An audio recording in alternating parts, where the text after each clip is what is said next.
everyone, my name is Sam. Thanks for checking out this video. If you get to the end and you liked it, then subscribe, bell notification, give the video a thumbs up. We are changing locations again today. Hi! Honestly, it's all of a sudden 20 degrees where I live. And the floor is nice and cool. So I'm sitting down because I don't not wear the color black apparently, and I can't not wear long sleeves an awful lot apparently. So that's just what we're doing. I also finally got to see an ophthalmologist who says apparently I have chronic severe dry eye, which was likely triggered or impacted by a variety of different factors. And it's treatable, just not curable. So I'm not allowed to wear my contact lenses for the next 3 months to see if the treatments will help it, because contact lenses dry your eyes out. So you're gonna enjoy this beautiful ring light reflection in my eyes. I have glasses. I can't see otherwise. Okay? Let's just, go with that. May TBR. I'm so freaking excited.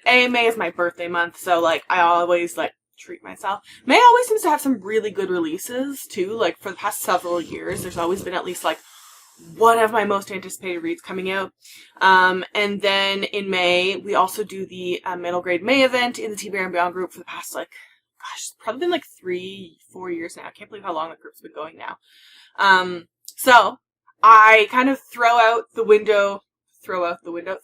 all of the things I'm trying to read each month for May and just read middle grade, though I'm pretty sure I'm gonna tick off basically everything I would normally anyways. I also keep in mind I read more books because middle grade books are either shorter generally or faster for me to get through because of the language and size of the text and all that stuff. So most of these books are middle grades. If you want to join the TBR and Beyond group, we're doing a group, we break off into teams and then you get points, and team with the most points wins at the end shit. So if you want to join, feel free to join. But yeah, these are the books that I'm going to attempt to read in the month of May. So first off, I am reading All Systems Red. This is one of my few non-middle grade books this month. I've just been super excited and interested in, and I think was it January, February, I just went through and slotted novellas or graphic novels into every single month because I just have a million of them I want to get through. I didn't even have to think about it, and this is the one that got slotted in here. So, All Systems Red by Martha Wells. I just know it's a sci-fi. Everyone I know is kind of high-key obsessed with it.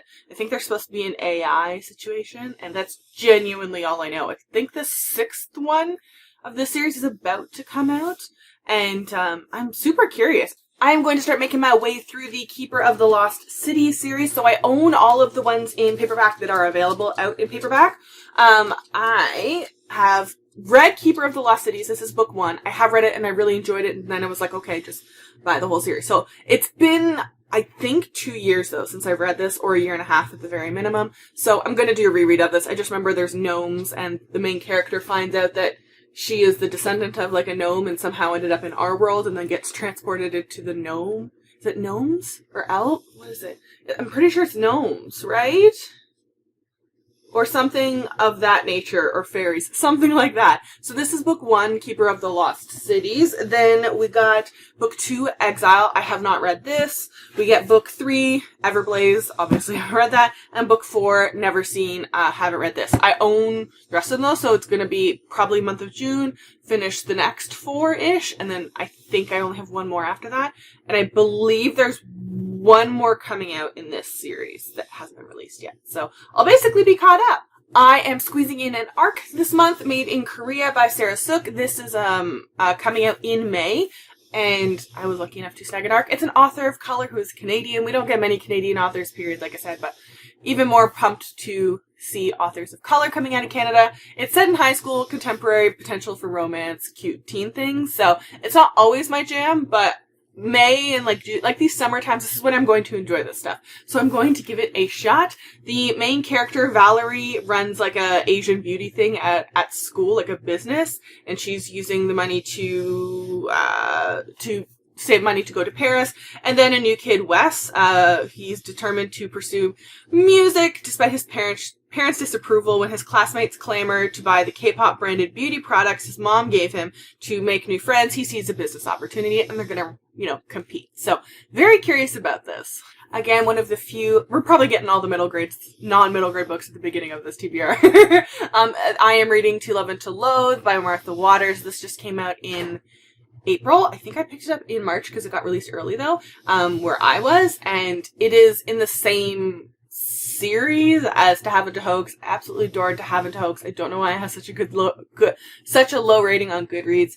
Lots of romancy banter, and it's, you know, Victorian-y era, Regency, kind of Bridgerton era, you know what I'm saying, and it's always like a couple who are like at odds. They're already a couple basically though, and the whole premise is like these people who are already together, like actually getting together. So I hope I love this as much as I loved To Have and to Hoax, because I'm obsessed with that book.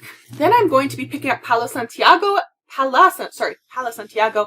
The River of Tears by Taylor K. Magia. I believe there's a sequel to this supposed to be coming out in 2022, I'm pretty sure. It's under the Rick Riordan imprint. I love the Rick Riordan imprint.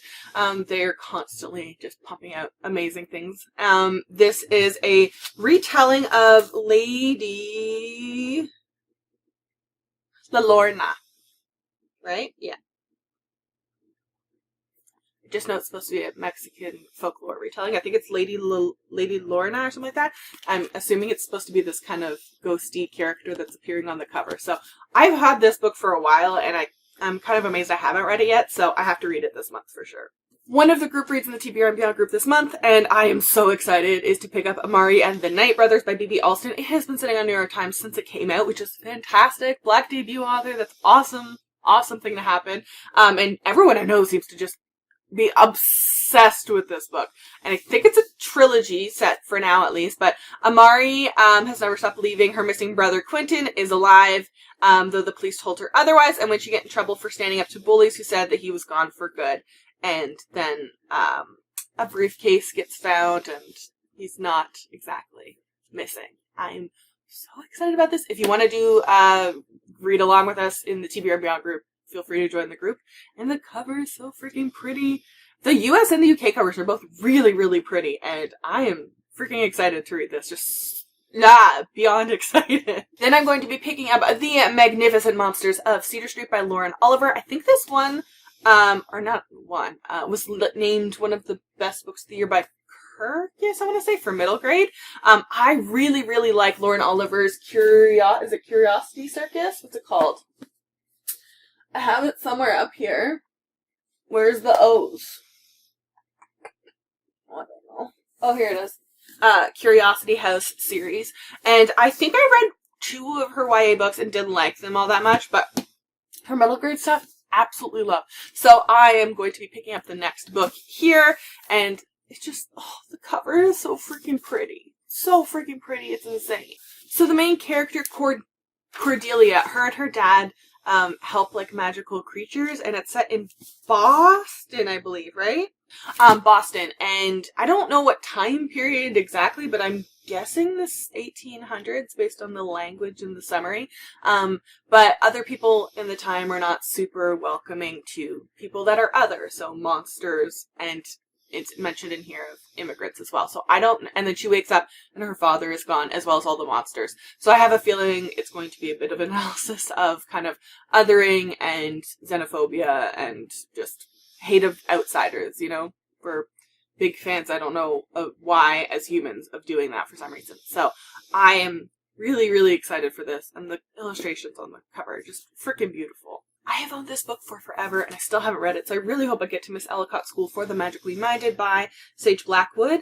I just know that there's a magical school. I think I got it off of Book Outlet a few years ago. Or no, there's no markers on the pages, so maybe not.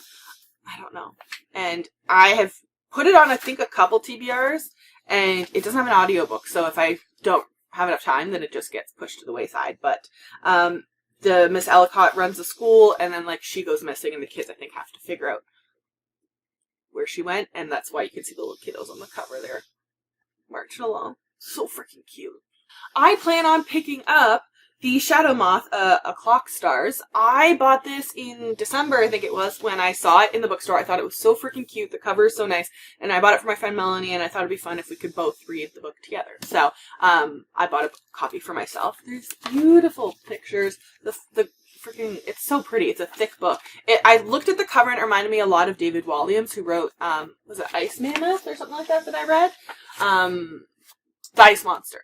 And I have just been so curious going back to that stuff that I probably would have read when I was a kid, when I was reading, like, Charlie and the Chocolate Factory, all that Roald Dahl stuff that I grew up on. When I look back now, like, this is, I think, the stuff that would have been that stuff for me as a kid. So I'm so curious to read this stuff. So, I just, honestly, I think I read the summary when I bought the book, but head empty. It's just Grisha stuff in there right now. I, in the past few months, got the rest of the series, so I'm going to be reading Magical Misfits books 3 and 4. Book 3 is the minor third, and book 4 is the fourth suit. I have read the first 2. Oh, it's probably up here now.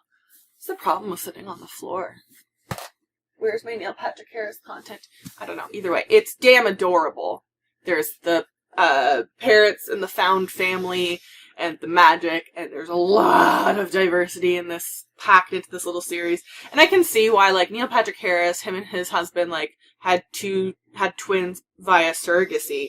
So I can see, like, why he would have written this for them. Like, they could I could totally get that, and it's just so fun to follow along. And they always have a little bit of mystery and fun magic stuff. And the way that they interject, like, tips and tricks and, like, things to try, because that's one thing I remember, like, as a teen, Neil Patrick Harris being on talk shows and stuff like that, that he is a big fan of, like, magic tricks and that sort of stuff. So I thought this just oozes that this is his work. One of my most anticipated reads of the year, Wildmore, The Accidental Apprentice. This was pitched as Pokemon meets Nevermore. If you don't know, oh, that's my Stardust tattoo. Big fan of Nevermore. Big fan of Nevermore. My tattoo says Step Boldly. I'm getting another one soon, too. I haven't figured out what it is, but it is likely going to be a quote from Holopox. So, the concept of that, and I grew up on Pokemon, okay? I was in the era where school had to ban Pokemon cards because kids kept stealing them from each other or doing bad trades, and then kids would find out it was a bad trade, and then shit would happen. So, our school got those. The only thing that I remember being able to watch on TV, on YTV, and then going to school and being able to bring those stuff with them, was it Beyblades? Those things that you rip them and they go down. Spinny Tops. Yeah, because Yu-Gi-Oh cards ended up getting banned too, but I think I was out of elementary school by the time that happened. But I remember Pokemon.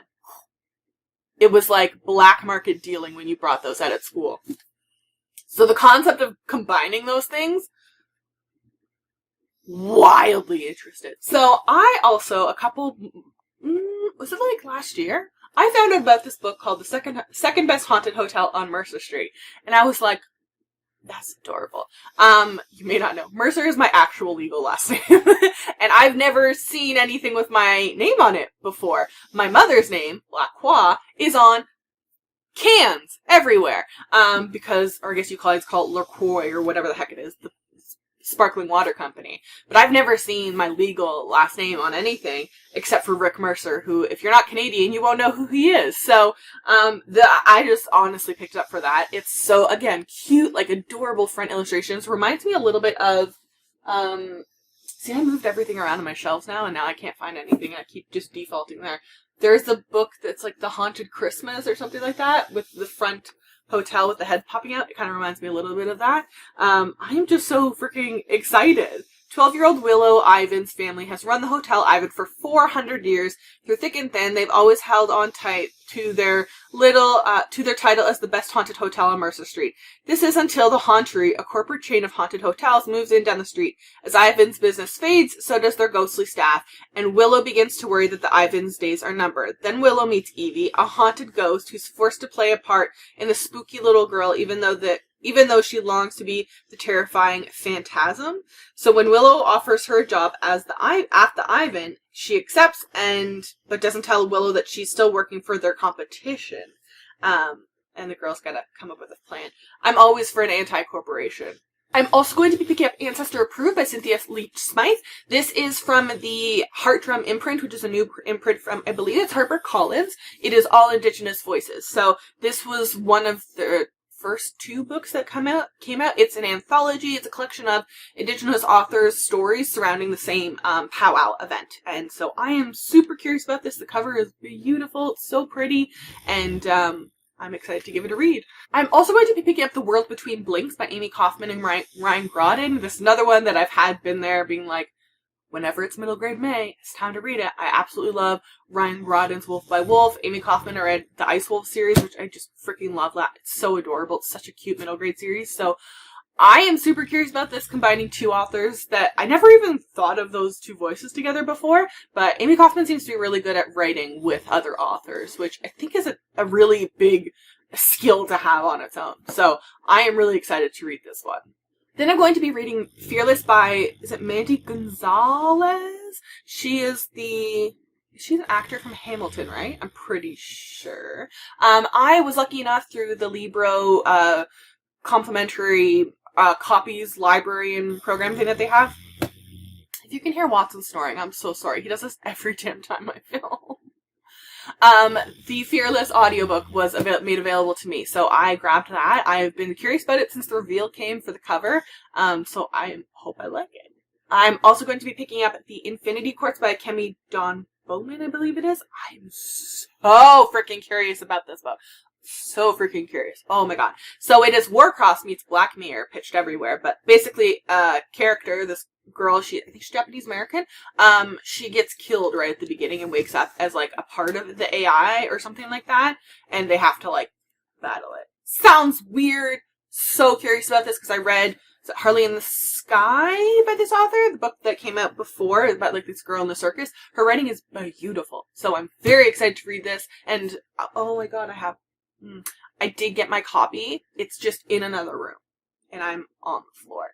So I was also able to get through the Libro complimentary librarianship program thing a copy of Witches Steeped in Gold.